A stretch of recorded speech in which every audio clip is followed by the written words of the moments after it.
In the flickering glow of torchlit halls, where lords feasted beneath banners and minstrels sang of valor, medieval banquets unfolded with ritual and revelry. But beneath the roasted boar and spiced stews lay something unexpected. Not porcelain, not pewter, but bread. Thick slabs of hardened, stale bread known as trenchers served as plates, soaking up juices and sauces throughout the meal. When the feast ended, these edible platters weren't discarded. They were eaten by guests or, more often, gathered and given to the poor. In a world where hunger shadowed grandeur, even the tableware had a second life. But what does this humble tradition reveal about medieval values, waste, and the quiet generosity hidden beneath the noise of nobility? In the great halls of medieval Europe, where the air was thick with wood smoke and the fragrance of roasted meats, there lay at the heart of every banquet an object both humble and profound, the trencher. It was not crafted of silver, nor fashioned from porcelain imported across oceans, but instead cut from the simplest material imaginable, bread. Thick, coarse, and sturdy, the trencher was a plate one could eat. In its very form it carried the paradox of the Middle Ages. Austerity paired with indulgence, the sacred mingling with the profane, the poor feeding from the scraps of the rich. The trencher was no delicate loaf.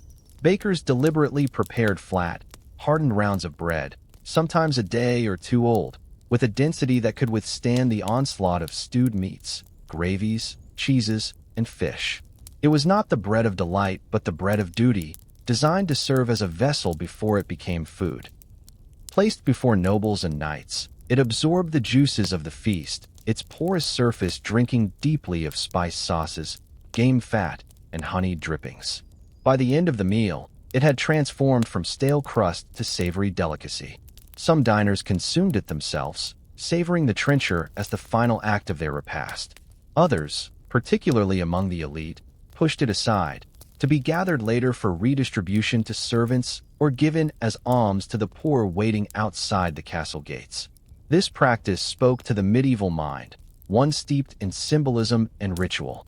Bread was never merely sustenance. It was sacred, tied to Christian liturgy and daily survival.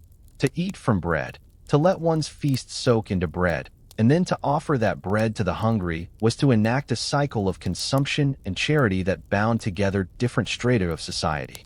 Food was not only nourishment but performance, each trencher a stage upon which wealth, generosity, and faith were displayed. The trencher's origins are difficult to date precisely, though by the 12th century it appears regularly in accounts of feasts. The word itself comes from the Old French trenchoir, meaning to cut. This reflected its earliest incarnation not as a plate of bread, but as a simple slab of wood used to cut or serve meat. In time, bread came to replace wood, its practicality clear. It was disposable, it absorbed, and it could sustain. Some historians suggest that the trencher evolved out of frugality, others that it was a symbolic union of daily bread with celebratory excess. In either case, its spread across Europe mirrored the rising importance of banquets as theaters of power. To sit at a medieval table was to experience hierarchy in physical form. Lords dined at the high table, their trenchers laden with delicacies. Below them, lesser nobles and retainers ate from trenchers that carried simpler fare. And at the bottom, peasants might receive only the trencher itself, sodden with the residue of another's feast. Yet even here, what might seem indignity was survival. In a world where famine could strike without warning, where poor harvests could starve entire villages, the trencher provided nourishment, carrying with it the wealth of those above. The durability of this tradition lay in its adaptability. In monasteries, trenchers embodied humility. Monks used them in silence, consuming both food and plate as reminders of life's impermanence. In courts, trenchers became tools of spectacle, crafted not only from bread but occasionally from pastry crusts, decorated with gilding or infused with saffron to add color and fragrance. They mirrored the pageantry of the feast itself, which was as much about sight and symbolism as taste. What made the trencher remarkable was its double life. Object first, food second. Unlike the golden goblets or silver platters locked in treasuries, the trencher could be consumed, discarded, or redistributed. It blurred the line between tableware and meal, between wealth and charity. To eat from a trencher was to acknowledge not only one's place at the table, but one's place in a broader social order. Even in chronicles and literature, trenchers appear as subtle markers of class and culture.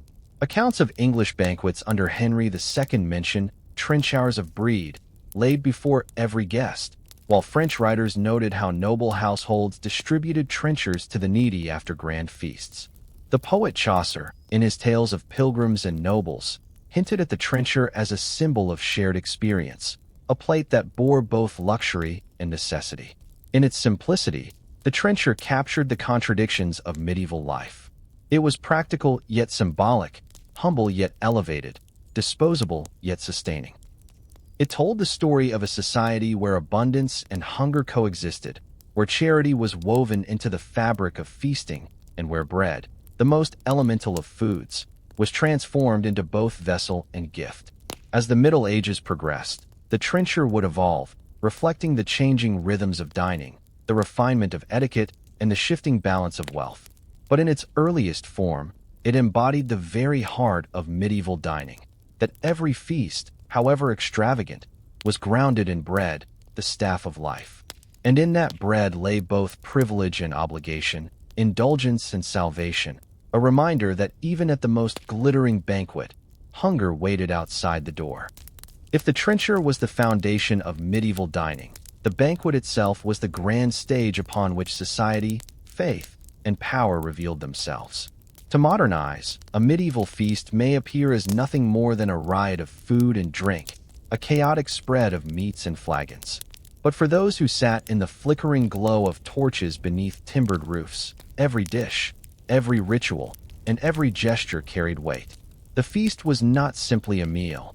It was a performance, and bread trenchers, resting silently beneath the courses, played their role in the spectacle. Banquets were deliberate displays of hierarchy.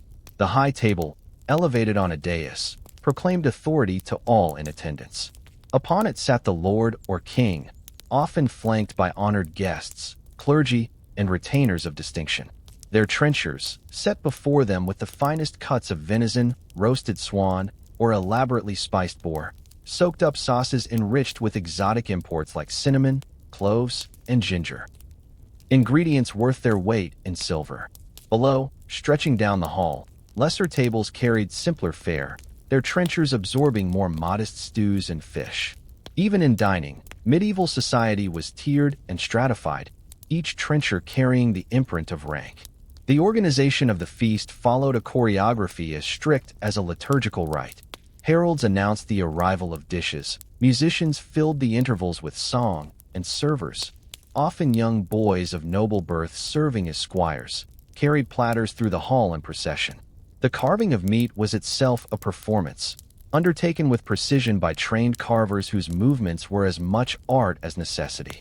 Each gesture reinforced the dignity of the host, whose ability to provide abundance demonstrated both wealth and divine favor.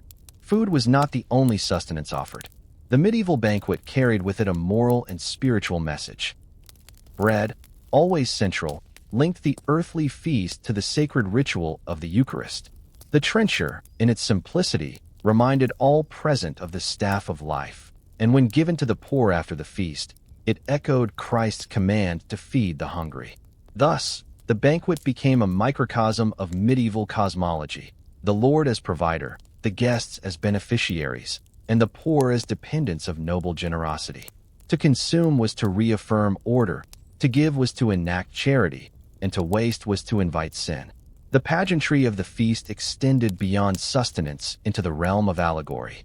Elaborate dishes, peacocks were dressed in their own feathers, pies filled with live birds that escaped upon cutting, gilded sugar sculptures depicting saints or battles, were crafted to astonish. Known as subtleties, these creations were not eaten so much as admired. They told stories, reinforced messages of power, and delighted the eye, much as stained glass windows did in churches. Yet all of this splendor rested upon the most unassuming of foundations, the trencher. It absorbed the juices of spectacle, carrying within it the flavor of excess. The very sound of the feast told its tale. The clatter of knives against trenchers, the crunch of hardened bread breaking under teeth, the crackle of hearth fires, the laughter of minstrels, all fused into a symphony of abundance. Yet beneath this noise ran the silence of those who stood outside, waiting for discarded trenchers. For them, the banquet's leftovers were salvation. In many households, collecting trenchers was an established practice, servants tasked with gathering them for distribution to the needy. Thus, the theater of food extended beyond the hall, the unseen poor cast in roles just as essential to the drama as the nobles within. Etiquette dictated how trenchers were to be used. Diners shared them in pairs, two people eating from one bread plate, their knives dividing meat and portioning sauces. To eat neatly, without sullying one's garments or encroaching upon another's side, was a mark of refinement. Manuals of conduct, such as those from the 13th and 14th centuries, instructed the young noble not to gnaw the trencher too greedily, not to sop too messily, and to remember that the trencher might yet serve others after the meal. To eat one's trencher entirely was permissible, but to sully it beyond redemption was frowned upon, for it denied charity. The choice of what to do with a trencher was itself symbolic. A lord who consumed his trencher might be seen as frugal, one who gave it away as generous. Over time, this ritual became so ingrained that chronicles often mention the giving of trenchers as a mark of virtue. Monasteries, too, embraced the practice. Monks distributed trenchers to the poor daily, turning their silent meals into acts of perpetual almsgiving. In this way, the trencher transcended its role as a plate to become a conduit of moral expression. The banquet hall itself reflected the duality of splendor and necessity. High vaulted ceilings, tapestries depicting hunts or biblical scenes, long trestle tables stretching the length of the room, all formed a stage upon which food, drink, and performance united. And at the center of each place setting lay bread, the trencher, humble, disposable, and yet indispensable. No golden charger or jeweled goblet could claim such ubiquity. In its very ordinariness, the trencher carried the heart of the feast. As Europe advanced through the late Middle Ages, feasts grew even more elaborate, their rituals more codified. Yet the trencher remained, adapting to the changing tastes of courts and clergy. By the 14th and 15th centuries, some trenchers were crafted of pastry crusts rather than coarse bread, signaling a subtle shift toward artistry and refinement. Others were made deliberately thicker, their surfaces carved or embossed to impress. But whether plain or ornate, the trencher anchored the spectacle, embodying the medieval belief that food was never mere sustenance but theater, morality, and hierarchy combined. Thus, the banquet was never just a meal, it was a declaration. It proclaimed wealth, reinforced order, and enacted charity, all through the medium of bread. In the trencher we see the paradox of medieval life. At once practical and symbolic, it linked lord to servant, noble to beggar, earth to heaven. To break bread at the feast was to participate in a ritual as binding as any oath of loyalty, as sacred as any prayer. And in the silent exchange of trenchers, passed from noble hand to pauper's grasp, the story of the Middle Ages found one of its most enduring symbols. The medieval trencher was not only a vessel for food, it was a vessel for morality. If one looks beyond the noise of feasts and the gleam of banners, one sees the silent procession of trenchers leaving the banquet hall, hardened by sauces, softened by gravies, flavored by meat juices and spiced stews. These discarded bread plates became the sustenance of the hungry. They were the bridge between privilege and poverty, transforming the act of dining into an expression of obligation. To study the trencher is to uncover a society where food was power, and power carried a moral debt. The Middle Ages were haunted by hunger. Across Europe, famine struck repeatedly. The Great Famine of 1315 to 1317 alone killed millions, leaving skeletal bodies in fields and villages. Even in times of abundance, peasants often teetered on the edge of want, their diets heavy with pottage, oats, and dark rye bread. Meat was rare, spices unimaginable, sugar unheard of. In such a world, the trencher represented more than leftovers. It was luxury passed down the social ladder. The nobleman's greasy bread, steeped in fat and broth, was for the poor a feast of unimaginable richness. This redistribution was not accidental. Charity in the Middle Ages was deeply entwined with theology. The church taught that almsgiving was essential for salvation. To feed the poor was to serve Christ himself, echoing the words of Matthew. Whatever you did for one of the least of these brothers and sisters of mine, you did for me. Thus, the trencher became a sacrament of sorts, a material link between wealth and piety. For nobles and clergy, to give trenchers was not only generous but prudent. It balanced earthly indulgence with heavenly obligation. Monasteries institutionalized this practice. Benedictine, Cistercian, and Cluniac houses regularly distributed food to the poor at their gates. Chroniclers record that hundreds of beggars sometimes waited outside abbeys, knowing that after the brothers finished their meal, the trenchers would be carried out in baskets. These bread plates, soaked in stews and gravies, were richer than anything the poor could dream of cooking themselves. In some monasteries, trenchers were stored and handed out systematically, part of an organized alms program. The bread plate became a daily charity, as reliable as prayer. The moral dimension of the trencher extended even into law. In certain towns, guild ordinances and statutes required public feasts, whether for coronations, civic events, or guild banquets, to include the distribution of trenchers afterward. It was understood that celebrations of power must also honor the poor. The sight of trenchers carried out into the streets reinforced the image of rulers as providers, patrons who mirrored God's care for his flock. Failure to perform this duty could taint a noble's reputation, inviting whispers of greed or impiety. Yet the trencher's role was not without ambiguity. To modernize, giving the poor discarded bread might seem insulting, a reminder of their lowly place. But in the medieval imagination, this very act reinforced the cosmic order.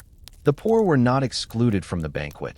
They partook in it at a different level, just as peasants participated in society at a different rank. To eat the trencher was to be included in the great chain of being, receiving one's portion as ordained by God.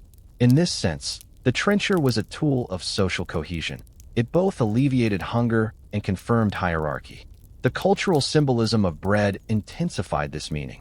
Unlike meat or fish, which varied by season and geography, bread was universal. It was the foundation of medieval diet and theology alike. To break bread was to remember Christ. To give bread was to enact his teachings. Thus, trenchers carried not only food, but also sacred resonance. A nobleman handing trenchers to a beggar enacted, consciously or not, the miracle of loaves and fishes in miniature. To the poor, a trencher was not simply edible. It was sanctified by its association with the Eucharistic bread on which salvation itself depended. There are accounts that remind us of the trencher's potency. In some chronicles, beggars describe trenchers as the king's bread, imbued with honor because it had lain beneath royal meats. In Florence, the ospedali, charitable hospitals, received trenchers from banquets to feed the sick, transforming greasy bread into medicine of both body and soul. In London, after great civic feasts at Guildhall, carts carried trenchers through the streets to be distributed to orphans and widows. The bread that once bore roasted swan and venison reached mouths that had tasted nothing but turnips. In such stories, the trencher reveals its dual life. Luxury for the few, survival for the many. But the system was fragile. When famine struck, trenchers were fewer and charity faltered. Accounts from the Great Famine describe nobles consuming even their trenchers, unable to spare them. In such times, the symbolism of the trencher, as gift, as divine duty, collapsed under the weight of desperation. The poor starved, charity failed, and bread lost its sacred role. It is in these moments that the trencher's significance becomes most visible, for its absence was as meaningful as its presence.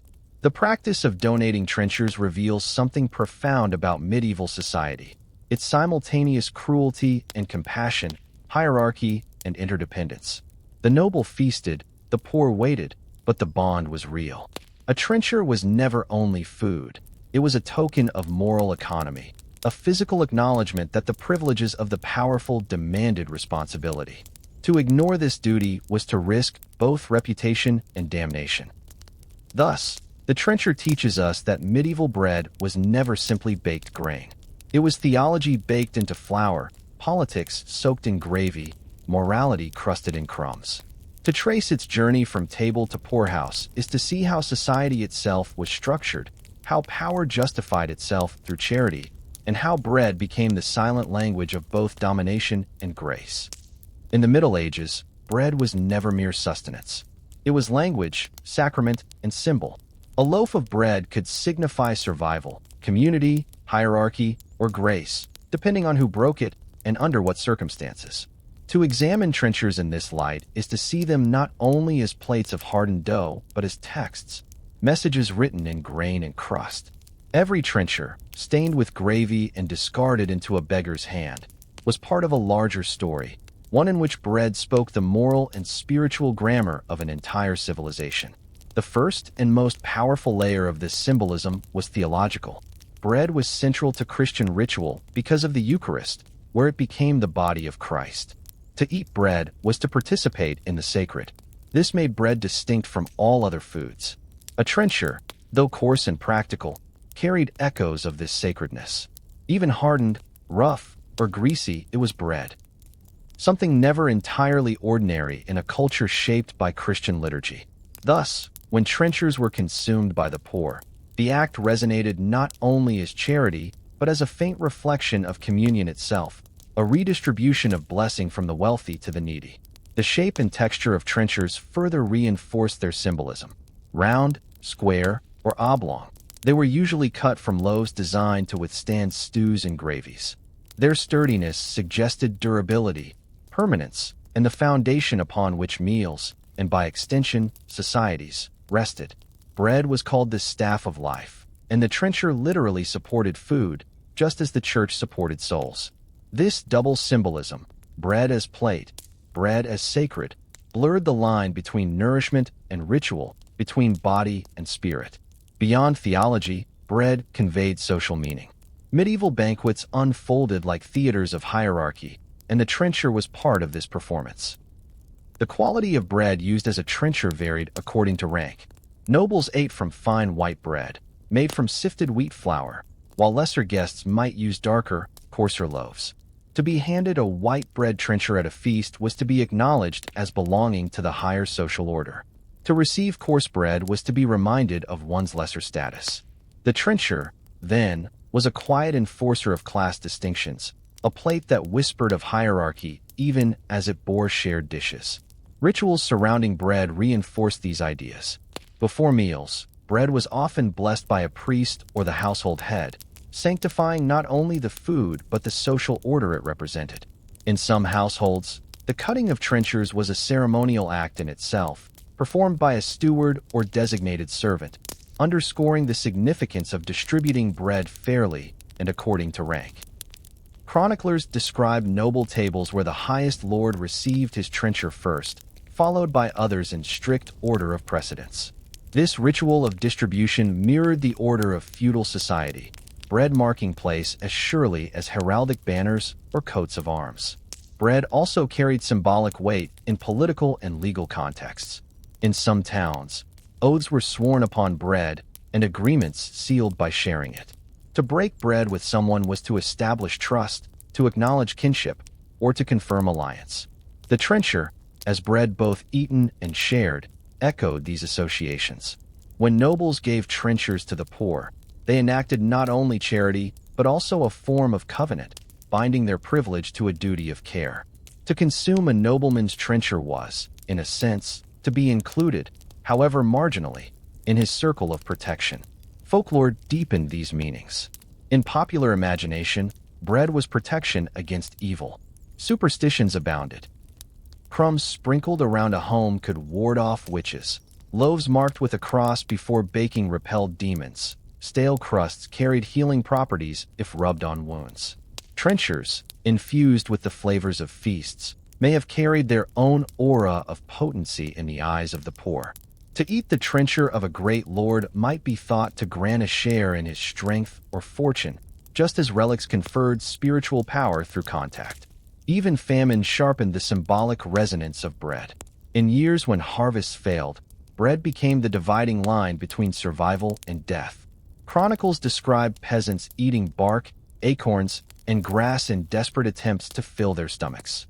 Against this backdrop, a trencher soaked with meat juices seemed like divine providence. To the poor, trenchers were not merely discarded food.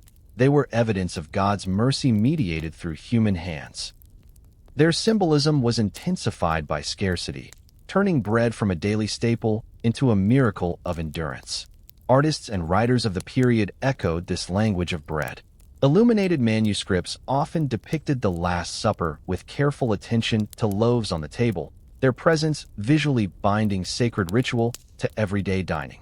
Poets used bread as metaphor for faith, loyalty, or betrayal. Even in vernacular songs and proverbs, bread symbolized the essentials of life, the thing one must never squander or withhold. To speak of earning one's bread was to speak of labor, dignity, and survival. To give bread, as trenchers did, was to give not only sustenance but respect, acknowledgement of another's humanity. The trencher's role in this symbolic economy cannot be overstated. As an edible plate, it stood at the intersection of function and meaning, both tool and symbol. It embodied the medieval conviction that material and spiritual realities were never separate but intertwined. A trencher held meat and gravy, yet it also bore social order, moral duty, and theological resonance. To eat, it was to taste more than food. It was to ingest meaning itself. In this way, the trencher reminds us of how medieval people understood the world. For them, bread was never just bread, and meals were never just meals. Every crumb carried echoes of sacred ritual. Every loaf bore the imprint of hierarchy. Every trencher enacted a drama of privilege, duty, and grace. The medieval table was a stage upon which bread spoke silently, a language of crust and crumb, nourishing both body and imagination. Here is Chapter 5, expanding into the theatrical nature of medieval banquets and the trencher's symbolic and practical role within them. Chapter 5, Banquets as Theater, Spectacle, Power, and the trencher's role. In medieval Europe, the banquet was more than a meal. It was a stage, a performance, and a declaration of power. To be invited to dine in a noble hall was to enter a theater where every element, from the banners on the walls to the trenchers on the tables, carried meaning. The act of eating became a ritualized drama in which hierarchy, wealth, and identity were enacted and reinforced. If the trencher was the most humble object on the table, it was also among the most meaningful, for it stood at the very junction of practicality and performance, silently anchoring the pageantry of feasting. Banquets were carefully choreographed events, designed to awe and impress as much as to nourish. The great halls in which they unfolded were themselves stages, vast rectangular chambers hung with tapestries that depicted heroic deeds, biblical scenes, or family heraldry. Long trestle tables stretched beneath them, aligned to emphasize order and rank. At the head of the hall sat the lord or monarch, elevated upon a dais, his position visible to all. Guests were seated in descending order of importance, each place meticulously calculated to reflect one's standing in the social order. The arrival of food was an orchestrated spectacle. Servants processed into the hall carrying dishes of roasted boar, swan, or peacock, sometimes adorned with their own feathers to suggest life restored. Spices from distant lands released fragrances into the air, while musicians played fanfares to announce each course. Jugglers, jesters, and dancers might perform between servings, keeping the feast lively and reinforcing the sense that the hall was both a dining room and a stage for cultural display. Amid this theater of abundance, the trencher performed its silent role. Before each guest, a servant laid down a thick slice of bread, sturdy enough to endure the weight of meat and the flood of sauces. At first glance, it was simple, a plate made of grain. Yet its function in the banquet was layered with significance. For nobles, the trencher represented wealth and refinement. They had the luxury of eating from white bread, fine and sifted, its texture soft even when hardened. For lower guests, trenchers were cut from darker, coarser loaves, their very roughness a reminder of status. Thus, even as dishes passed down the table, the trencher anchored hierarchy, distinguishing one guest from another without a word. The visual contrast of the trencher with the elaborate foods it bore was also striking. Bright sauces, jewel-colored jellies, and exotic meats rested upon a slab of humble bread. This juxtaposition was not accidental. It symbolized the interplay of wealth and necessity, abundance and humility. Just as nobles demonstrated their power by displaying extravagance, they also showed piety by consuming food from bread, the staff of life, shared in common by rich and poor alike. The trencher thus allowed the feast to proclaim both opulence and virtue in a single gesture. The rituals surrounding trenchers contributed to the performance. At the end of a course, servants removed trenchers soaked with juices and fat. These might be distributed to the poor outside the hall, a public act of charity that reinforced the lord's reputation as generous provider. Sometimes trenchers were consumed by the diners themselves, their flavor enhanced by the dishes they carried. In both cases, the trencher moved beyond utility into symbolism. It was the link between the spectacle inside the hall and the wider world outside, a channel through which wealth and grace were distributed. Banquets were political as much as culinary. To feast in a noble hall was to participate in the theater of feudal order, where food confirmed loyalty, celebrated victories, and cemented alliances. Marriage feasts bound families together. Coronation banquets declared kingship. Victory feasts celebrated conquest. Trenchers were present at all these events, humble witnesses to the grand performances of history. They bore not only food but the weight of politics, for to eat a lord's bread was to acknowledge his authority, just as to reject it was to deny his power. Accounts of great feasts underscore this theatricality. Chroniclers describe the banquet held at Westminster Hall in 1399 to celebrate the coronation of Henry IV of England. Thousands of guests seated in strict order, each served according to rank, each trencher placed with ceremonial care. In Burgundy, the lavish feasts of Duke Philip the Good included elaborate performances where actors emerged from giant mechanical castles or ships wheeled into the hall. Amid these spectacles, trenchers sat on every table, their quiet presence as essential to the performance as the trumpets or torches. The sensory richness of these events cannot be overstated. The crackle of fires, the scent of roasted meats, the glitter of polished silver, the murmurs of courtiers, all combined to overwhelm the senses. Yet the trencher, with its rough texture and absorbent quality, grounded the experience in earthiness. It reminded diners that beneath the finery of peacock feathers and gilded sugar sculptures, the meal depended upon bread, the most basic of all foods, the foundation of life. In this sense, the trencher acted as counterpoint to the banquet's extravagance, a reminder of the delicate balance between display and substance.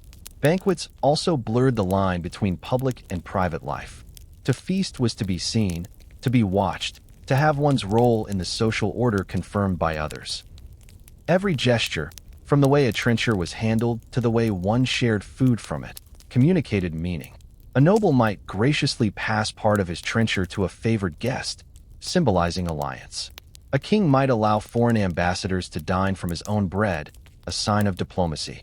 In this way, the trencher became a prop in the play of politics, a vehicle for communication as subtle and powerful as any spoken word. Thus, the banquet was never only about eating. It was about performing power, displaying wealth, enacting hierarchy, and reaffirming social bonds. And at the center of it all, silent and unassuming, lay the trencher, bread transformed into stagecraft, sustenance turned symbol. It bore food and meaning alike, its very presence reminding diners that in the medieval world, even the simplest object could carry the weight of ritual, politics, and spectacle. If the banquet hall was the stage where trenchers played their first role, the streets outside were where their second role unfolded. When the trumpets ceased, the laughter dimmed, and the torches guttered low, the feast left behind more than memories. It left trenchers, darkened, softened, and soaked through with the juices of roasted meats and rich sauces. For the poor who gathered outside the walls of castles, abbeys, and great halls, these were not scraps. They were lifelines. The distribution of trenchers after feasts was not merely an act of practicality, but one of ritualized charity.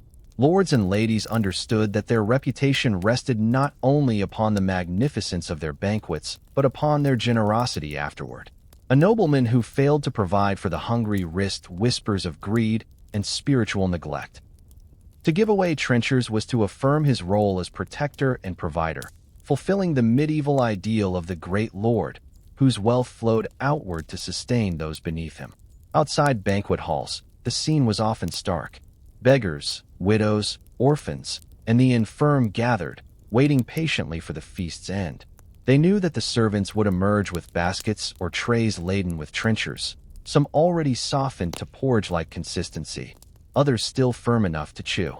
For these recipients, the trencher was more than bread. It was infused with flavors they could rarely taste: venison, pork, exotic spices, sweet sauces. A trencher soaked with fat could provide calories enough to sustain a person for days. In an era when famine was never far away, such charity could mean the difference between survival and starvation. Chroniclers noted these distributions with approval, framing them as acts of Christian piety. To feed the poor was to embody the teachings of Christ, who blessed those who gave bread to the hungry. Indeed, in some places the practice of giving away trenchers was institutionalized, connected with the church's broader duty of almsgiving. Monasteries, with their rhythm of feasts and fasts, often served as steady sources of food for the needy. Their trenchers carried beyond cloister walls as tangible signs of spiritual devotion. Yet this charity was not without hierarchy. Just as trenchers inside the hall reflected social rank, so too did trenchers outside it. Nobles dined from soft white bread, and the poor who received those trenchers tasted not only sustenance, but status. Coarser brown bread, used by lesser guests, passed into the hands of the very poor. In this way, even charity carried the imprint of inequality, reinforcing divisions even as it alleviated hunger. Still, for those who lived on the margins, the trencher was a blessing, no matter its origin. There are stories of poor families who carefully dried the trenchers they received, preserving them for weeks, rationing each morsel. Some were crumbled into soups to stretch their substance, others boiled into gruel for children. To consume a trencher was to consume the essence of the feast itself, a rare taste of a world from which the poor were otherwise excluded. For a moment, the wall between banquet hall and street dissolved, and the abundance of the powerful touched the lives of the powerless. This ritual of redistribution had broader political meaning as well. In a feudal society, power was fragile if not reinforced by obligation. Nobles were expected to sustain their tenants and vassals, not only with protection in times of war, but with bread in times of hunger. The trencher, humble as it was, became a symbol of this obligation. To provide trenchers was to demonstrate stewardship, to show that wealth was not hoarded but circulated. Failure to do so could spark resentment, even rebellion, as hungry bellies often became catalysts for unrest. In this sense, the trencher embodied a paradox. It was both excess and necessity. For nobles, it was a disposable object, an edible plate cast aside at the end of revelry. For the poor, it was treasure, proof that the world's order still held, that the rich remembered their duty, however minimally. The act of passing down trenchers revealed the delicate balance between classes. The nobles' right to feast was tethered to their responsibility to give, and the poor's acceptance of their place in the order was sustained by the hope of such gifts. The symbolism was not lost on the medieval mind. Bread was at the very heart of Christian theology, the body of Christ itself. To share bread, even soiled bread, was to participate in a sacred act. The trencher, soaked with meat juices, echoed the Eucharist in miniature. A communion between rich and poor, binding society together in a sacrament of sustenance. Some chroniclers even framed trenchers as a form of divine redistribution. God had given wealth to nobles not for hoarding, but for sharing, and the trencher was the vessel through which this spiritual economy unfolded. This practice also left traces in medieval literature and morality tales. Poets and preachers reminded their audiences that the true test of nobility lay not in golden goblets or jeweled daggers, but in generosity. A lord who denied the poor his trenchers risked damnation, while one who gave freely gained honor both in life and in the hereafter. Thus the trencher, though mute, became a moral witness. It carried with it the reputation of the giver and bore silent testimony to the fulfillment, or failure, of feudal duty. But the trencher's second life was not always one of charity. In times of extreme famine, trenchers themselves became currency, bartered, traded, or even stolen. There are scattered accounts of fights breaking out among the desperate, of trenchers hoarded by the strong while the weak went hungry. Such moments reveal the fragile line between charity and cruelty, between order and chaos, that medieval society walked. Still, in most cases, the trencher passed from noble hand to common hand as part of a well-understood ritual.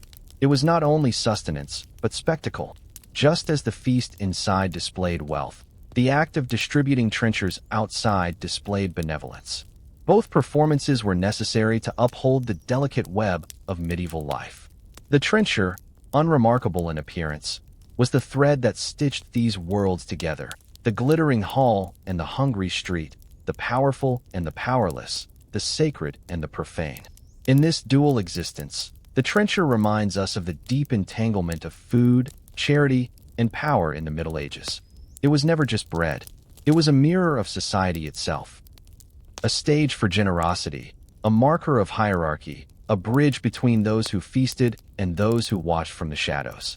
Its journey from table to street carried within it the story of obligation, faith, and survival, stories as essential to the medieval world as the feasts themselves.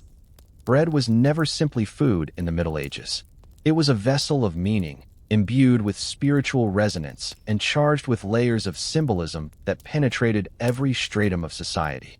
To understand the trencher only as a practical plate of hardened bread is to miss its deeper significance. In a world saturated with Christian belief, the trencher was inseparable from the sacred narrative of bread itself, at once mundane and divine, sustenance and sacrament, symbol of both daily survival and eternal salvation. At the heart of this symbolism lay the Eucharist. Every Sunday, Christians gathered at the altar to receive bread consecrated into the body of Christ. This ritual placed bread at the very center of medieval faith, transforming the most basic staple into a conduit of the divine. The trencher, though not consecrated, could not escape this aura. It too was bread, broken and shared, its journey from table to poorhouse echoing the Eucharistic command, "Take, eat, and remember." The act of giving trenchers to the hungry was not merely social obligation, but a shadow of the sacred act enacted at Mass. Medieval preachers drew upon this resonance when they exhorted nobles to generosity. To deny bread to the hungry was to deny Christ himself, for in the theology of the time, Christ was present in every beggar who knocked at the door. The trencher, soaked in rich juices, became a physical test of piety. Would the noble cast it aside, let it rot, or give it to the poor? The choice was more than practical. It was spiritual, shaping the soul's eternal fate. The symbolism deepened further in the medieval imagination, where bread represented not only Christ, but also the fragility of human existence.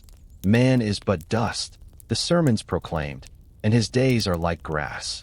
Bread, made from ground grain, baked and consumed, embodied this cycle of creation and destruction. The trencher, lasting only for a meal before being eaten or given away, reflected the brevity of life. Just as a trencher was consumed, so too was a man's body destined to be consumed by time. To dine from a trencher was to partake in a subtle meditation on mortality, though few consciously realized it. Yet bread was also hope. It was the prayer embedded in the Lord's Prayer itself. "Give us this day our daily bread." For peasants living at the edge of hunger, the sight of trenchers distributed after a feast was an answered prayer. The trencher, humble and dark, bore the weight of divine providence. In their hands, it was more than cast-off bread. It was evidence that God's mercy flowed even through the hands of nobles. The connection between trenchers and ritual was not confined to charity. Within the halls themselves, trenchers sometimes took on ceremonial meaning. At coronation feasts or great weddings, the bread plates symbolized abundance and continuity. They were part of a choreography in which every dish, every gesture, reinforced the sacred order of society. The king's trencher, for example, was rarely eaten by him but might be preserved, dried, and kept as a relic of the event, believed to hold protective or healing powers. Such practices reveal the blurred line between sacred relics and everyday objects in the medieval worldview. Even in literature, trenchers appeared as moral symbols.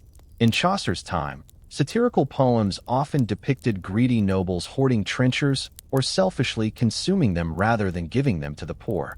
These stories reminded audiences that bread was never merely bread. It carried with it judgment, honor, and the weight of divine law. The trencher became a moral barometer, measuring the virtue of those who dined upon it. There was also a mystical dimension. Some mystics saw bread as a metaphor for knowledge and wisdom, ground fine through suffering, baked in the fire of divine love, and consumed by the soul. The trencher, receiving the drippings of meat, mirrored the soul absorbing the grace of God through humble means. To eat bread was to enter into mystery. To share bread was to embody charity. The trencher, though common, was never far from this symbolic world. The practice of edible plates also intertwined with medieval fasting rituals. During Lent and other penitential seasons, trenchers might be plainer, unadorned by rich sauces. To consume them in such times was a reminder of Christ's sacrifice, of humility, and of the stripping away of worldly excess. In this way, the trencher was adaptable, shifting from symbol of abundance to symbol of restraint, always carrying a spiritual undertone. It is striking to realize how such a small detail of medieval dining could resonate so widely. The trencher was a plate, but it was also a sermon in bread. It spoke of generosity when given to the poor, of mortality when consumed, of continuity when preserved, of grace when shared. It embodied the paradox of medieval life, ordinary objects saturated with extraordinary meaning. Ultimately, the trencher's symbolic power lay in its very impermanence. Unlike golden chalices or silver spoons, trenchers did not endure. They dissolved, softened, vanished into bellies, or crumbled into dust. Yet in that very transience, they spoke of eternity. The bread that disappeared into the body reminded medieval diners of the body that would disappear into the earth, and of the promise that both bread and body could be transformed into something eternal through divine grace. In the glow of torchlight, as nobles lifted their cups and peasants waited in the shadows, the trencher stood at the crossroads of ritual and reality. It was at once sustenance and sermon, plate and parable, reminder of both the hunger of the stomach and the hunger of the soul. To dismiss it as mere hardened bread would be to miss the medieval genius for seeing the sacred in the ordinary. The trencher was bread, yes, but it was also a window into the medieval imagination, where nothing was simply what it seemed. The medieval banquet was never a simple gathering for nourishment. It was theater, ritual, and proclamation, a carefully orchestrated performance in which every detail, from the music of minstrels to the placement of torches, communicated power and order. Within this vast choreography, the trencher played a surprisingly central role. It may have been humble, nothing more than a hardened round of bread, yet its presence was woven into the rhythm of the feast, binding the performance of eating to the larger spectacle of hierarchy and display. When guests entered a great hall for a banquet, they were stepping into a stage. At one end of the hall sat the high table, raised upon a dais where the lord or king presided. Rows of tables extended downward, filled according to rank: knights, clerics, merchants, lesser courtiers. The very architecture of the room mirrored the stratification of society. Trenchers, laid out before the guests, reflected this order. The bread plate for a noble was often thicker, wider, and larger, while those for commoners were darker, denser, made from rye or barley. Even before the first dish was served, the trencher silently told each diner where they stood in the social cosmos. The serving of the meal itself was ritualized, punctuated by fanfares of trumpets, the recitation of prayers, and the procession of dishes borne aloft by liveried servants. The trencher sat waiting like a stage awaiting its actors. When the roasted meats, stews, and sauces arrived, they were ladled onto the bread plate. The trencher absorbed the juices, grew soft, and transformed, its role shifting from vessel to food. This transformation was itself symbolic, echoing the banquet's larger theme: the transformation of earthly abundance into a display of divine favor and lordly generosity. Banquets were also occasions of competition and spectacle. Chronicles tell of feasts where entire castles were made of sugar, fountains poured wine, and swans were served gilded in gold leaf. Against such extravagance, the trencher stood as a grounding element, a reminder that even amid luxury, bread, the most basic food, remained essential. It was both contrast and complement. The trencher's plainness heightened the brilliance of jeweled goblets and silver dishes, while its eventual distribution to the poor affirmed the moral legitimacy of the feast. The banquet itself was performance not only for those inside the hall, but also for those outside. In some great cities, the sounds of music and laughter spilled into the streets, while beggars waited at the gates for the trenchers that would eventually be cast out. Thus the feast had two audiences: the noble guests who witnessed the splendor, and the common people who witnessed the act of charity. The trencher connected them, carrying the feast's meaning across the threshold of the hall. Rituals surrounding trenchers could be surprisingly elaborate. In some households, the removal of trenchers after the main course was a formal signal that one phase of the banquet had ended and another, often dessert or entertainment, was about to begin. Servants would sweep them away with practiced precision, the empty bread plates marking a pause in the drama, much like the lowering of a curtain before the next act. This rhythm of serving, clearing, and replacing trenchers structured the evening as clearly as any script structures a play. Even the way trenchers were consumed could reflect ritual meaning. At some feasts, nobles would deliberately break off pieces of their trencher to share with those around them, signaling friendship or alliance. To hand a portion of trencher bread to another was to extend a bond, a gesture that carried both personal and political weight. In such moments, the trencher ceased to be a mere utensil and became a tool of diplomacy. Banquets were also spaces where religion, politics, and theater intertwined. Grace was said before eating, sanctifying the food, but the feast itself was a performance of divine order. The Lord's generosity was framed as a reflection of God's providence, and the trencher embodied this connection. Its final distribution to the poor became the closing scene of the drama. The audience outside received its share, and the feast concluded not only with song and laughter, but with the silent testimony of charity enacted through bread.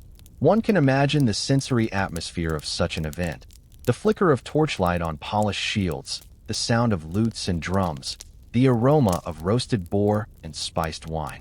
Amid all this grandeur, the trencher lay quietly beneath the food, absorbing the juices of abundance, destined to complete its journey in humble mouths outside the hall. The juxtaposition was deliberate. Medieval society thrived on spectacle, but spectacle without moral counterpoint would have been condemned as vanity. The trencher kept the balance: lavishness inside, mercy outside. Feasts could last for hours, sometimes days. Entertainers, jugglers, poets, actors performed between courses. Knights might engage in mock combats or display feats of arms. Yet always the trencher was present, a silent companion to the drama. Its very disposability gave it symbolic weight. Unlike silverware that could be hoarded, trenchers were designed to be consumed, to vanish, to pass on. They embodied the fleeting nature of the feast itself, the way glory shone brightly and then faded, leaving behind only echoes. In the end, the trencher was part of a grand performance whose stage was the banquet hall and whose audience stretched far beyond it.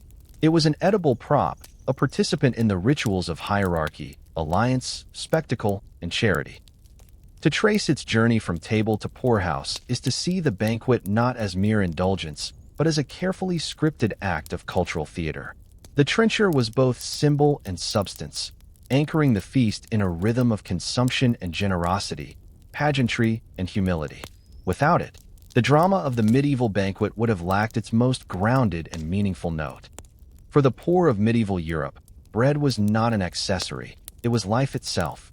To those who tilled the fields, labored in workshops, or begged in the shadow of great cathedrals, the prospect of a meal depended on the simplest of foods: coarse loaves of rye, barley, or oats. These breads were dense, dark, and often flavored not by design but by necessity, with husks, beans, or acorns mixed into the dough when grain ran short. In this context, the trencher, once the foundation of a lord's feast, emerged as both a blessing and a reminder of inequality. When the feasting was done in castles and manors, the trenchers, heavy with the juices of roasted meats and rich sauces, were swept away. For nobles, they were remnants, hardly worth eating, reminders of a meal already surpassed by sugared almonds and honeyed wine. For the peasantry, However, these same trenchers were treasure.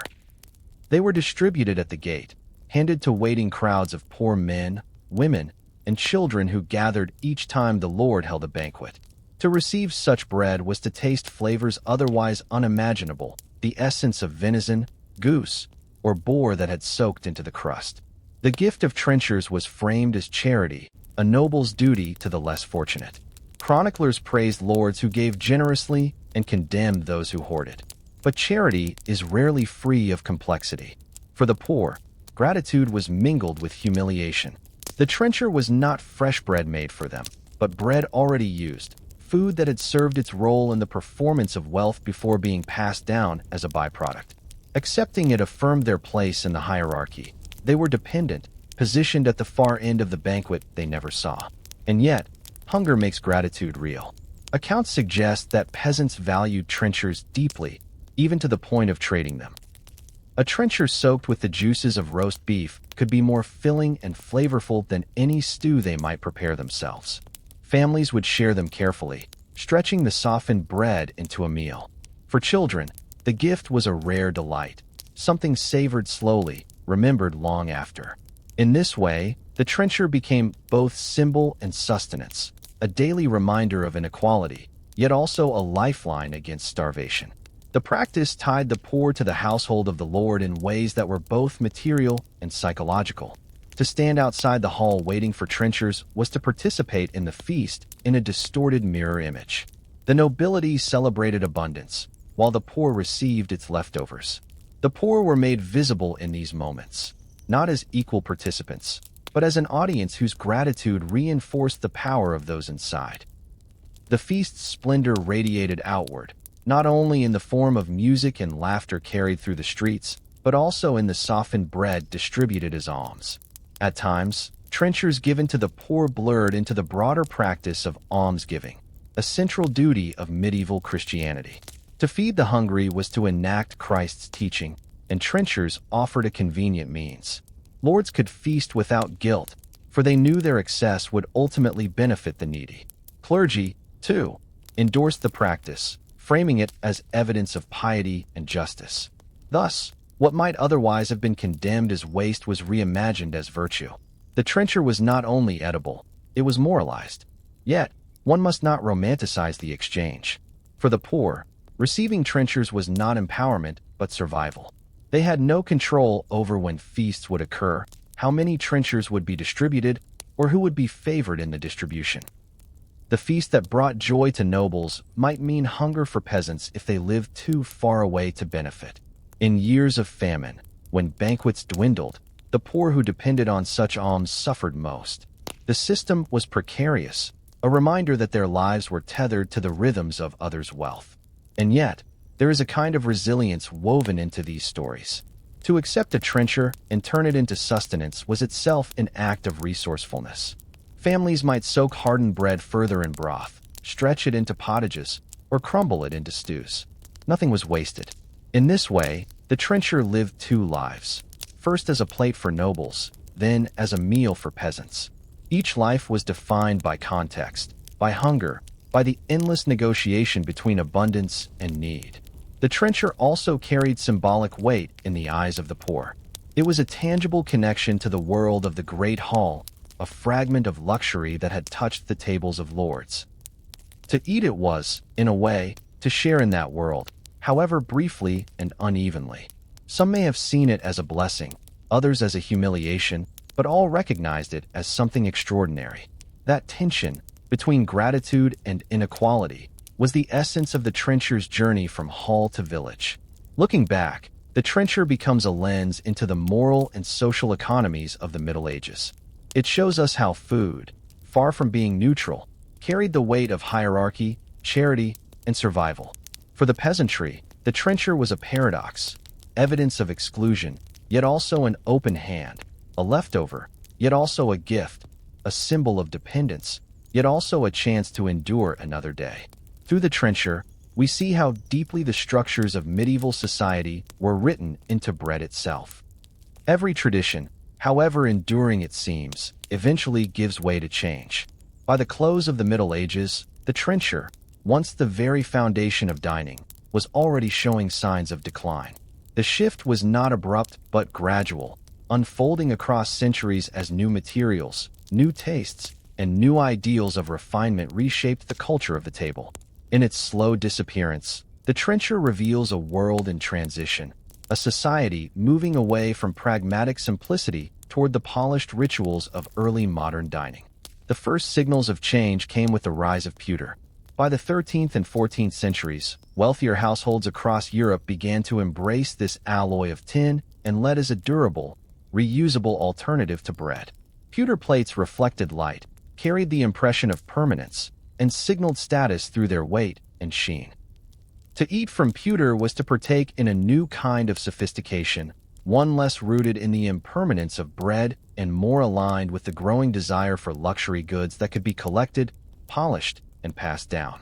Pewter did not replace trenchers overnight. Far from it, but it began to create a cultural distinction. Where bread plates might still serve in taverns, monasteries, and more rustic settings, pewter became the hallmark of nobility and the urban elite. This evolution was not only material, but ideological. The act of eating from bread had carried a rustic practicality, a reminder of scarcity, of food's transience. Pewter, by contrast, implied stability and continuity. It allowed food to be arranged and presented in ways that bread never could. Sauces gleamed, roasted meats were elevated, and the plate itself became part of the spectacle. Dining was no longer merely about consumption. It became performance, a deliberate exhibition of wealth and refinement. The Renaissance accelerated this trend. As Italian courts flourished and France adopted its own elaborate traditions of cuisine, tableware became a stage upon which culture itself was displayed.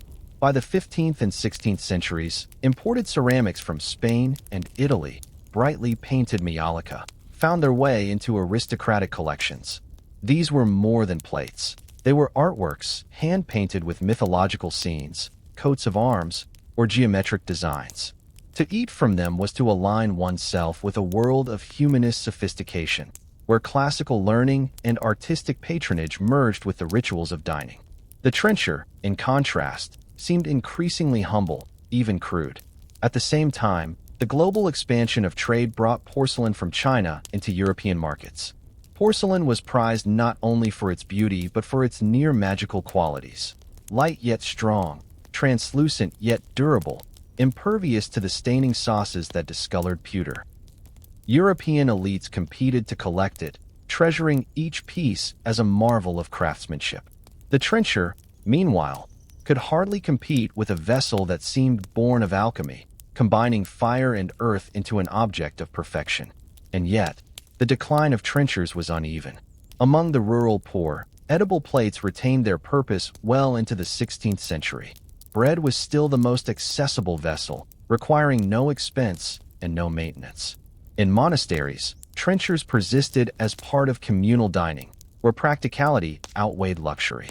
In taverns, too, the practice endured, a reminder that the rhythms of common life moved at a different pace than those of courts.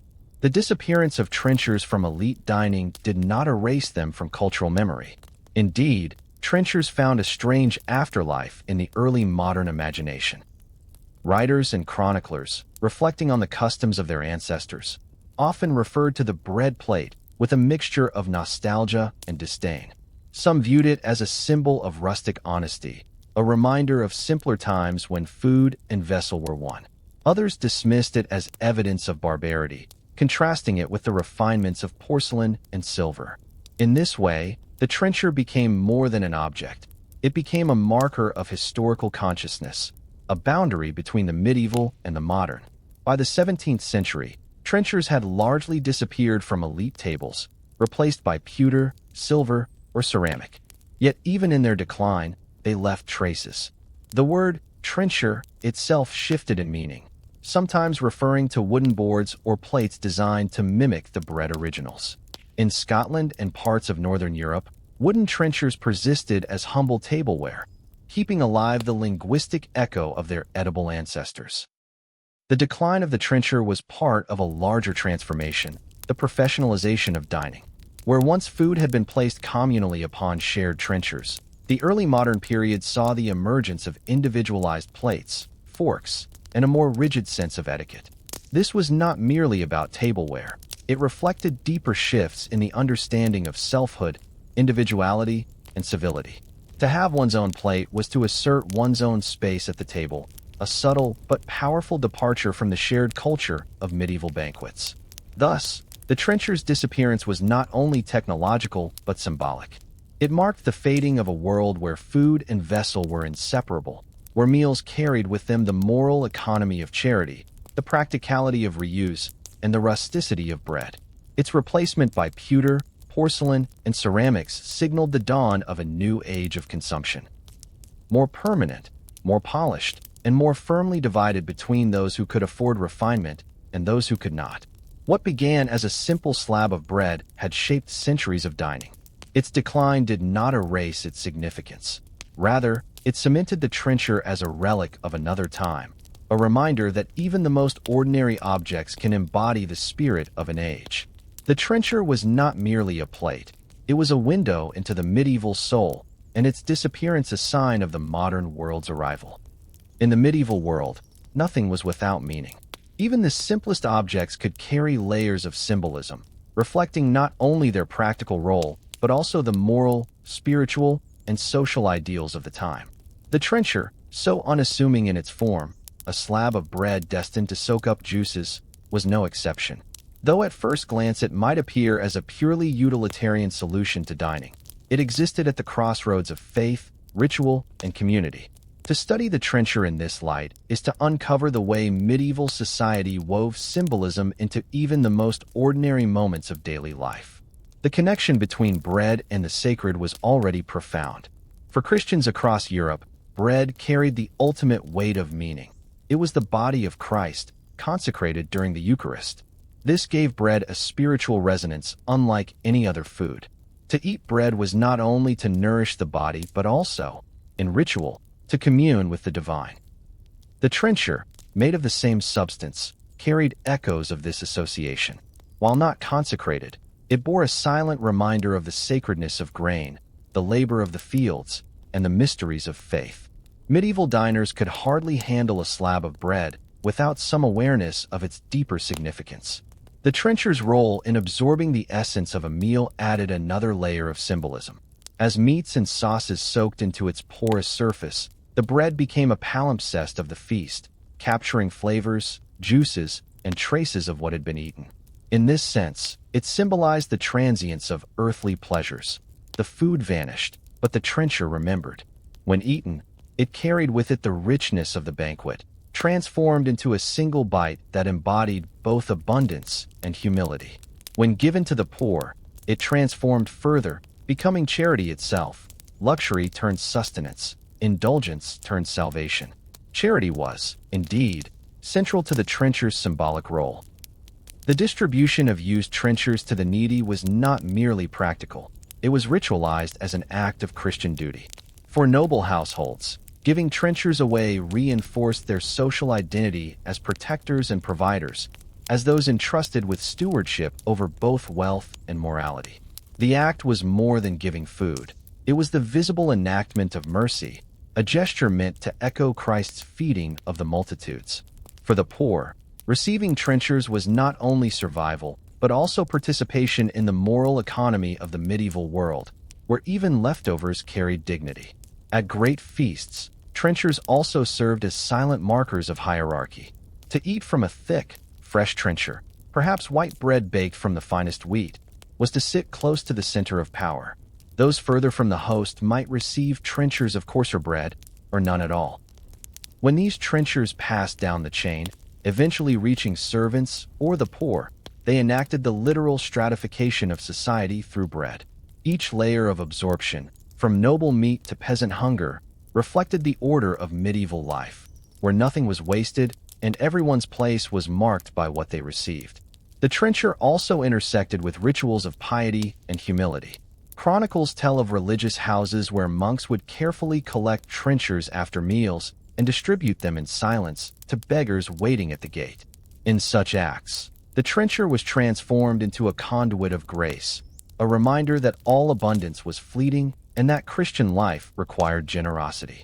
It was a sacrament of daily living, a way to sanctify the ordinary act of eating. The trencher's symbolic richness extended even to language. In medieval literature, references to trenchers often carried moral or allegorical weight. To wipe a trencher clean could imply not only finishing a meal but erasing debts or sins. To take another's trencher could suggest usurpation, theft, or the subversion of rightful order.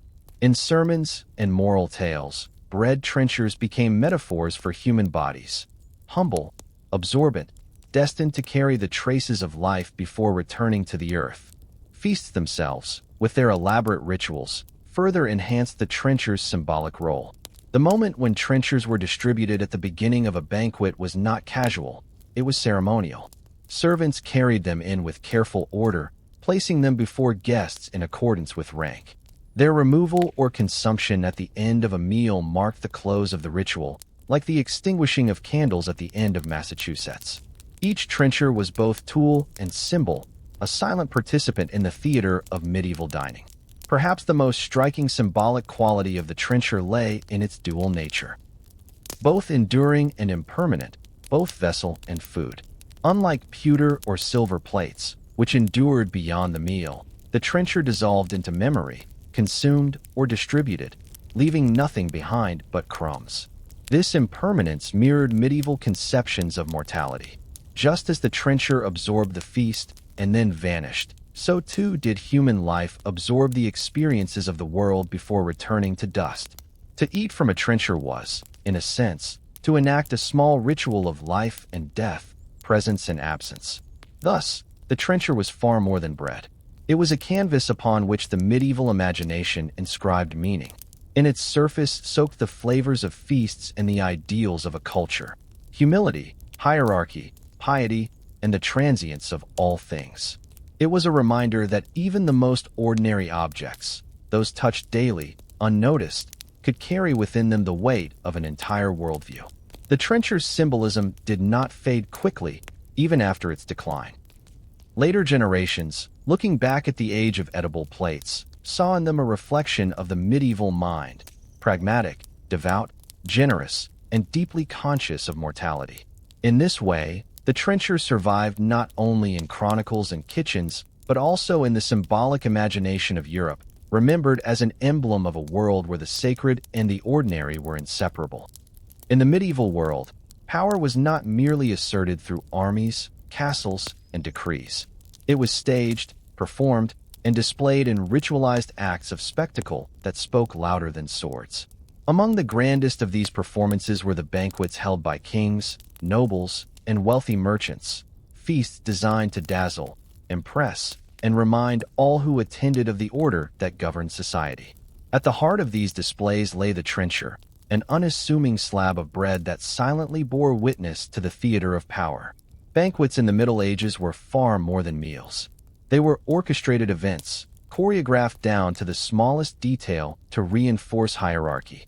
Seating arrangements were meticulously planned, with the lord or monarch enthroned at the high table, elevated above others both physically and symbolically. The dishes that appeared, the order in which they were served, the music played by minstrels, the pageants performed, all were calculated to broadcast authority. The trencher, though simple, was part of this careful staging. To eat from a trencher was not simply to dine. It was to participate in a ritual that bound every guest into the web of hierarchy. The type of bread used for trenchers often reflected social standing. At the high table, trenchers might be cut from fine white bread, baked with costly wheat sifted to remove impurities. Further down the hall, guests might receive trenchers made of coarser rye or barley, darker and denser.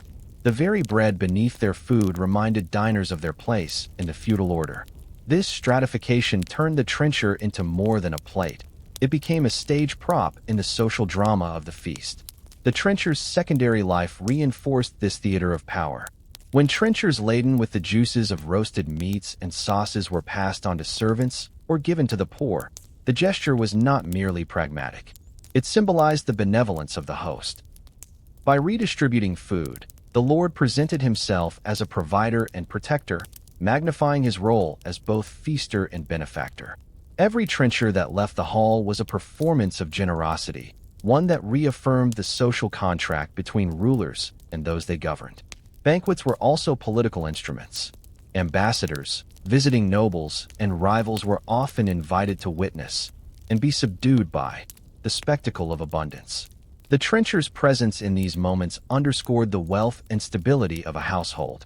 A table groaning with food, with trenchers absorbing the excess, was more than hospitality. It was proof of resources, of supply chains, of land worked and controlled.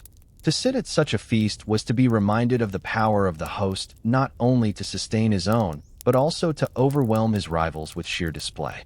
The trencher's symbolic weight could also be inverted, wielded as subtle insult.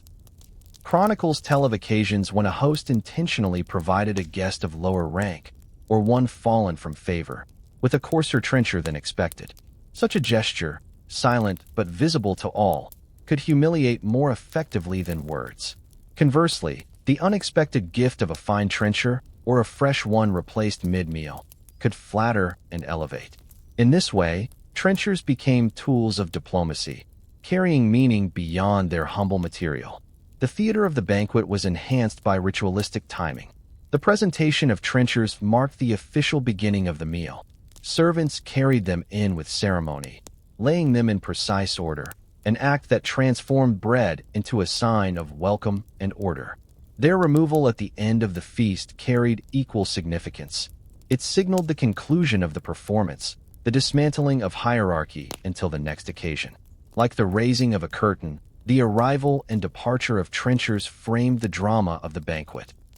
One must not forget the psychological effect such displays had on those present.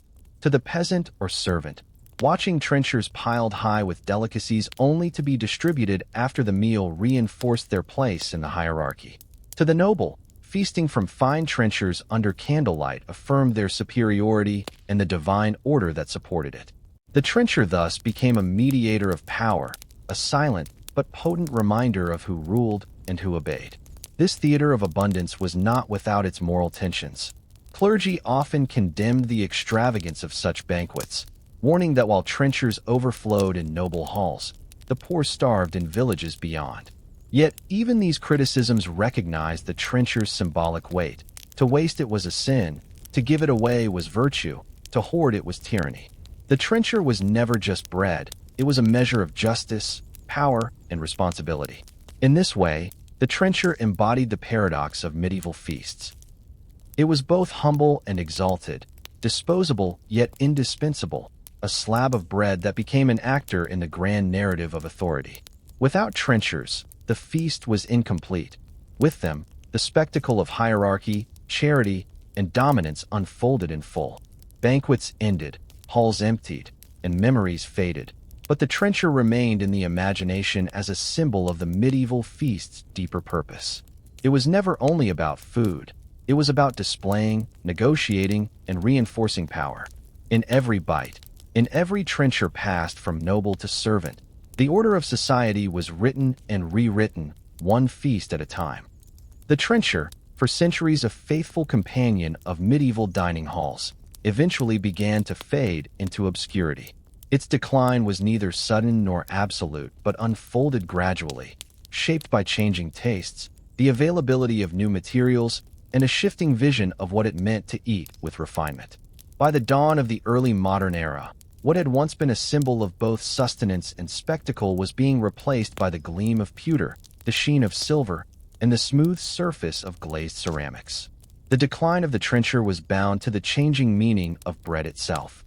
In the Middle Ages, bread was the foundation of sustenance.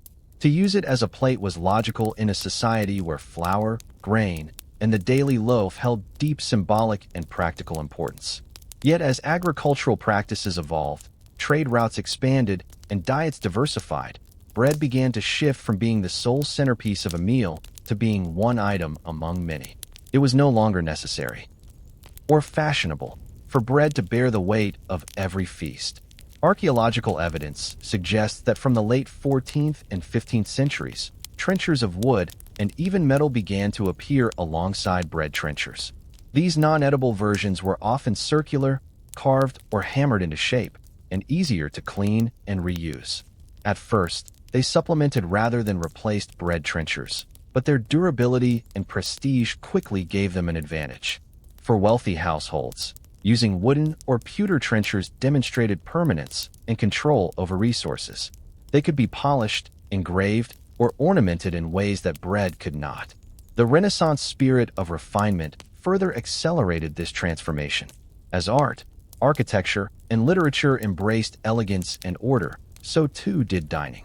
Banqueting was no longer only a display of power through abundance. It was also an expression of sophistication. The trencher of bread, coarse and practical, could not compete with the elegance of porcelain imported from China or the delicate majolica of Italy. The trencher began to look antiquated, a remnant of a rougher age. Etiquette manuals of the 16th and 17th centuries reveal this cultural transition. Writers increasingly advised hosts to present guests with plates or bowls rather than bread trenchers, urging the importance of cleanliness and refinement at table. To eat one's plate, the trencher began to be seen less as a symbol of thrift and generosity and more as a sign of rusticity. The practice of giving trenchers to the poor after feasts declined in parallel, as charity itself shifted toward monetary alms or dedicated kitchens. Bread remained sacred, but it was no longer expected to serve as a disposable dish. Another reason for the trencher's decline was the rise of new forms of cooking and dining. Sauces grew more complex, meats were carved into delicate portions, and an emphasis on presentation developed. The trencher, absorbent and imprecise, was ill-suited to this new aesthetic. A pewter or ceramic plate offered a clean surface to display culinary artistry and allowed sauces to be savored rather than soaked away.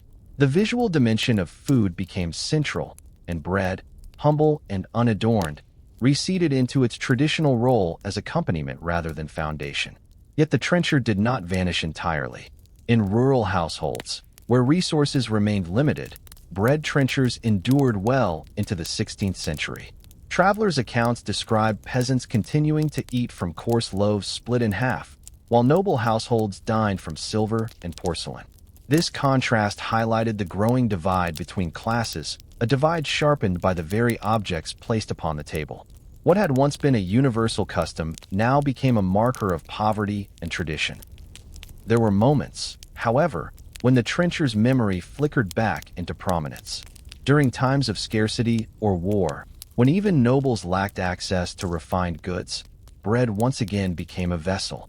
Chronicles of sieges and famines speak of trenchers returning to tables out of necessity, reminding all that beneath refinement lay the primal human need for survival. The symbolic weight of the trencher also lingered in literature and memory. Writers and poets occasionally referenced the trencher as a relic of old feasting customs, a nostalgic shorthand for a bygone age of hearty fellowship and rustic abundance. To recall the trencher was to evoke a medieval world of roaring fires, long tables, and communal eating, even as the polished surfaces of modern dining pushed that world aside. By the 17th century, the trencher's role had shifted almost entirely into memory and metaphor. Silver, pewter, and ceramic had won the day, reshaping not only how meals were eaten but also how society thought about hospitality, refinement, and the theater of the feast. The trencher, once an indispensable tool of dining, became instead a curiosity, a symbol of the Middle Ages that modernity left behind. And yet, its disappearance should not be mistaken for irrelevance. The trencher's very decline illuminates the broader transformation of society, from survival to refinement, from subsistence to display, from communal charity to individual etiquette. Its fall marks the rise of a new world, one where bread could finally return to the role it had always deserved, not as the bearer of all meals, but as the humble, enduring companion at the side of every dish. When the trencher disappeared from the dining halls of Europe, it did not vanish entirely. Objects that play so central a role in daily life rarely dissolve into oblivion. Instead, they are transformed, reshaped into memory, metaphor, and folklore.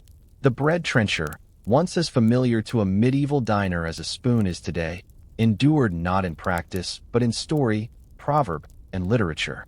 Its presence flickered in words long after its crust had been consumed.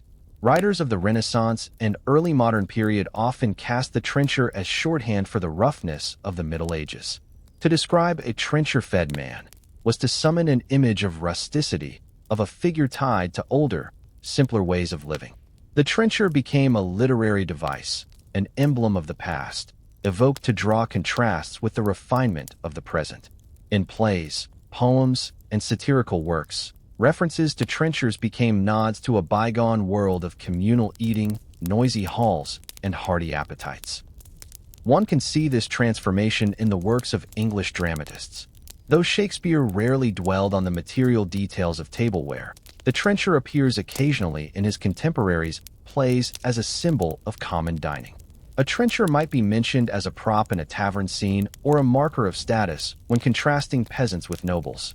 Its appearance was never the main subject, but it carried weight, a silent signal to audiences who recognized it as an object associated with shared meals and humble fare. Folklore also preserved the trencher's presence. In rural communities, stories persisted of feasts where trenchers soaked with juices became treasures for the poor, tales passed down to remind listeners of generosity and the social bonds of the past. Proverbs and sayings wove trenchers into their moral lessons. To lick the trencher clean was to take all one could from life, while to pass the trencher suggested sharing and solidarity. The trencher became a vessel for moral meaning even after it ceased to be a vessel for food. In some cases, the trencher found itself enshrined in religious and moralistic texts. Preachers and writers drew upon it as a metaphor for human existence itself. Just as bread served as both dish and nourishment, so too did life carry both the weight of service and the promise of sustenance. To consume the trencher after a meal was likened to consuming the fruits of one's labor, a reminder of the cyclical nature of effort and reward. The trencher also survived in visual art, though subtly. Illuminated manuscripts of the later Middle Ages sometimes depicted meals with bread trenchers set before diners, round or square loaves supporting meats and sauces. In paintings of banquets and biblical feasts, careful observers can spot bread trenchers among the tables. Later viewers, unfamiliar with the practice, might not recognize them, mistaking them for ordinary bread. Yet for contemporaries, their inclusion was a mark of authenticity, anchoring the scene in recognizable reality. Even in culinary writing, the trencher lingered. Early cookbooks occasionally gave instructions that assumed the presence of trenchers, suggesting how sauces should be poured or meat sliced so as to soak the bread without rendering it inedible. By the time later editions of such books appeared, these references had begun to fade, a ghostly reminder of how swiftly cultural practices can shift. The trencher's survival in folklore also reflected nostalgia. As Europe moved further from the medieval world, stories of trenchers became stories of a golden age of fellowship, when meals were shared communally and nothing went to waste. In the retelling, trenchers embodied thrift, generosity, and a sense of continuity between rich and poor. The noble might eat from the bread, but the poor would feast on it later, a symbolic chain linking society together. In memory, the trencher was no longer just bread. It was the very emblem of a social order rooted in shared sustenance. Yet nostalgia has its shadows. Some references to trenchers cast them as emblems of poverty or coarseness, reminders of a time when even the nobility ate from bread because they lacked finer materials. To look back on trenchers was, for some, to shudder at the thought of grease-soaked loaves in place of polished silver. The trencher became a symbol wielded both with affection and disdain, its meaning shifting depending on who invoked it and why. By the 18th century, when trenchers had long disappeared from daily use, they remained vivid enough in cultural memory to be referenced in antiquarian studies and histories of medieval life. Early historians recorded the practice with a mixture of fascination and distance, marveling at how people once ate their plates or gave them away as alms. For these writers, the trencher was a curiosity, a reminder that even the most mundane objects, bread used as dishes, could reveal entire worlds of social meaning.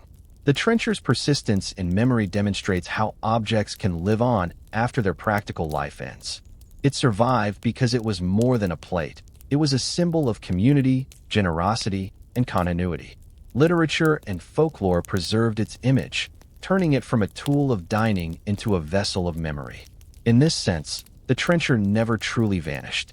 It shifted realms, leaving the physical table for the imaginative one, where it still sits today as a reminder of the Middle Ages' distinctive blend of practicality and symbolism.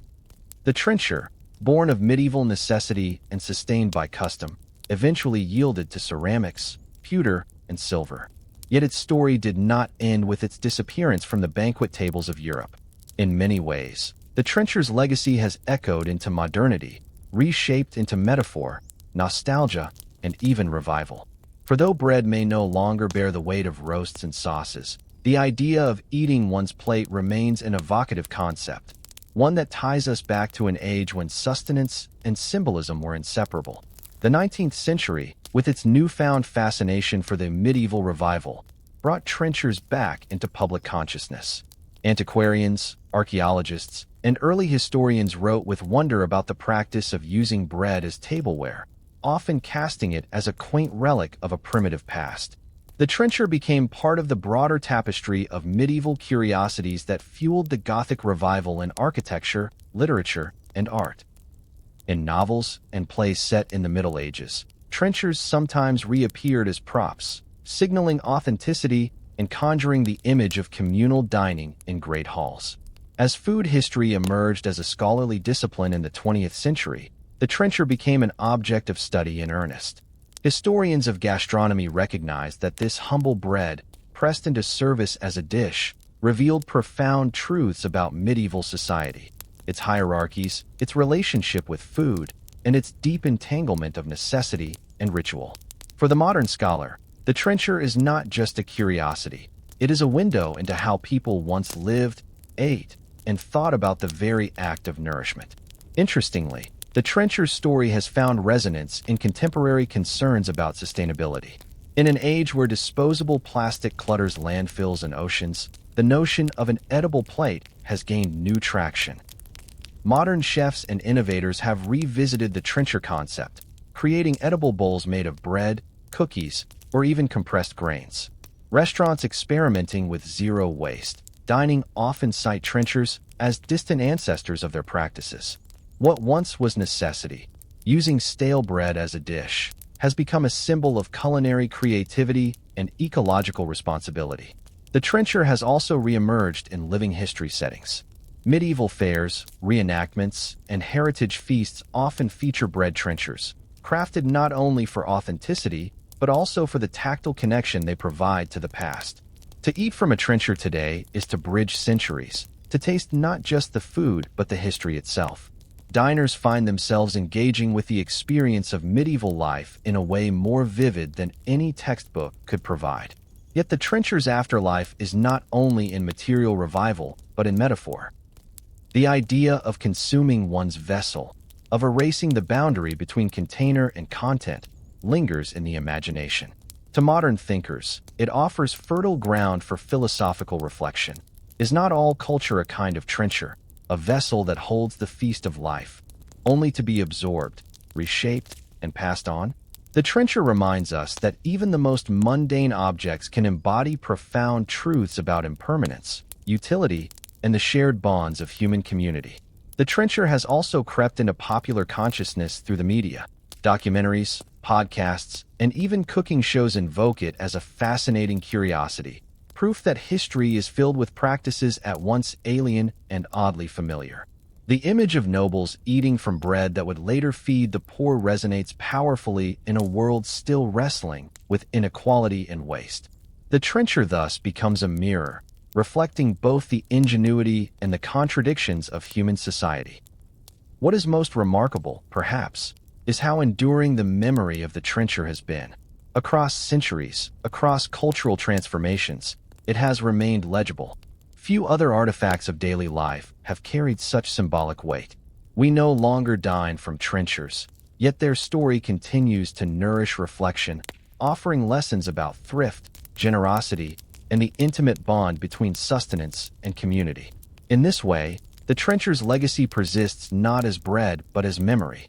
It sits in the collective imagination of humanity, a reminder that even the humblest innovations can echo across time. In our era of abundance and waste, the trencher asks us to reconsider our relationship with food, with community, and with the fragile vessels, both edible and cultural, that sustain us. The medieval trencher may no longer grace our tables, but it continues to shape the way we understand the act of dining itself. In its endurance as symbol and story, it proves that sometimes the simplest things, the crust of bread beneath a feast, can become the richest vessels of meaning. In the sweep of history, it is often the grand monuments, the glittering crowns, and the bloody battles that command our attention. Yet sometimes it is the smallest and most overlooked objects that whisper the deepest truths. The trencher, a mere slab of bread hardened into utility, stands as one such artifact. It reminds us that civilizations are not only built upon palaces and laws, but upon the ordinary habits of daily survival, the quiet rituals of eating together, and the ingenious ways people adapt to the constraints of their world. The trencher embodies duality, both vessel and food, both tool and sustenance. It carried within it the complexity of medieval life, at once practical and symbolic, humble and noble, fleeting and enduring. Nobles may have dined on rich stews and roasted meats, but their feasts rested on the same bread that, after the banquet, would find its way into the hands of the poor. In this way, the trencher linked the highest and lowest of society in a single chain of nourishment. It was an edible bridge, an act of both consumption and charity, echoing the medieval worldview where food was not merely fuel but moral currency. That such a simple object could hold so much meaning speaks to the layered nature of human culture. The trencher was a product of scarcity, born from a world where nothing could be wasted. Yet it was also an emblem of abundance, for only in times of feast could bread be spared to serve as a plate. This paradox, of poverty and plenty, of utility and luxury, mirrors the paradoxes of the Middle Ages themselves, an age both grim and glorious, both constrained by famine and bursting with celebration. To reflect on the trencher is to glimpse the fragile boundary between permanence and impermanence. A plate of silver might last generations, but a trencher vanished with the meal. And yet, in its very ephemerality, it has endured in memory far longer than countless objects wrought in metal or stone. It teaches us that endurance is not always material.